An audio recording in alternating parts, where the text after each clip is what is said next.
Ayan mga kabunggang DC, magluto ako ng adobar. Nandito ako sa baba sa sahig kasi nag-uuling ako. Hindi kakayanin doon sa electric.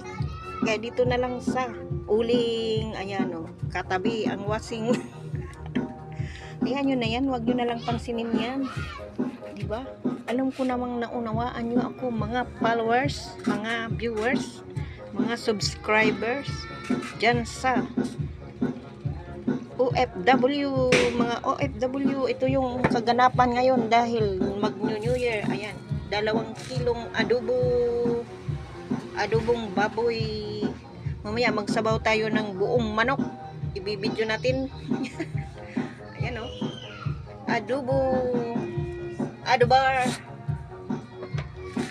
mga kabunggang DC. Hindi yan napakita kanina pag umpisa kasi medyo lubat pa to kanina ang cellphone ko eh. Ayan oh. Alam mo walang tubig yan, dumami ang tubig.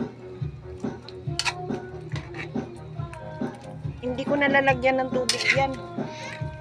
Ayan.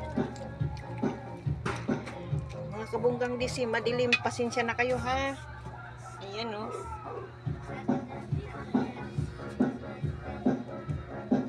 Naggamit ako ng uling.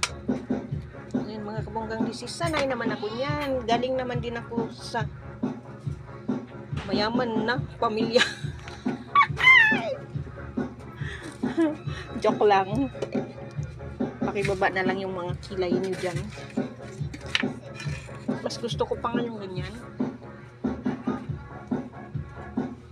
Paypayan natin ang uling.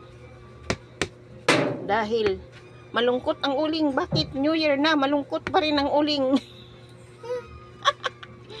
Oh. Hi, say hi to my vlog. Ayan, ang apo ko. Nakikiusyuso ang apo ko. Nagluto ako ng adobar. Adobong baboy. Mamaya, mag-ihaw kami mamaya. Ihaw kami ng isda. Mayroon na kaming cake. Ay, ay, ay. Marami tayong handa ngayon, mga kabunggang DC.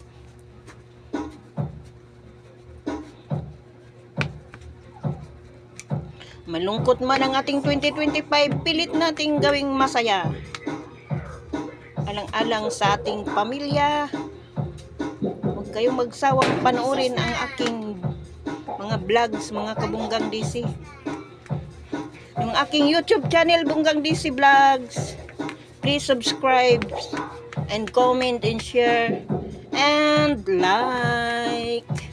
Thank you for watching, mga kabunggang DC.